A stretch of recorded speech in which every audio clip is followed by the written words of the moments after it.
শোনেন, মানুষকে খুশি করতে গিয়ে নিজের ঈমান বিক্রি করবেন না।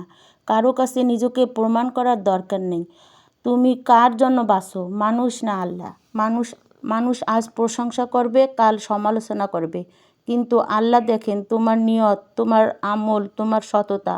তাই মানুষের চোখে নয়, ঠিক করো আল্লাহর সন্তুষ্টি। মানুষের বিচার ক্ষণিক, আল্লাহর বিচার চিরস্থায়ী। মাথা উঁচু করে চলো। যদি আল্লাহ তোমার সাথে থাকেন, তাহলে সারা দুনিয়ার মানুষ বিরুদ্ধে গেলেও তুমি হারবে না। পরিবারে আবু জাহেলের মতো চাচা থাকবে, লেডি আবু জাহেলও থাকবে, এই আবু জাহেলদের কিছু দালালও থাকবে। সততার কাছে এরা একদিন মুখ থুবড়ে পড়ে মরবে ইনশাআল্লাহ। আসসালামু আলাইকুম।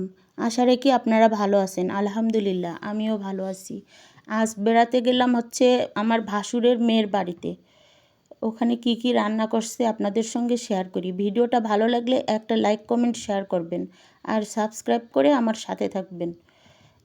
রান্না করছে গরুর মাংস, মুরগির মাংস, রুই মাছ, সজনা দিয়ে আলু, তারপর সালাদ, ট্যাংরা মাছের ভাজি, মিষ্টি কুমড়া, তারপরে সাথে ছিল চালতার আচার। অনেক ভালো লাগলো এখানে এসে। আপনারা ভালো থাকবেন, বেশি বেশি আমার ভিডিওটা দেখবেন। আল্লাহ হাফেজ।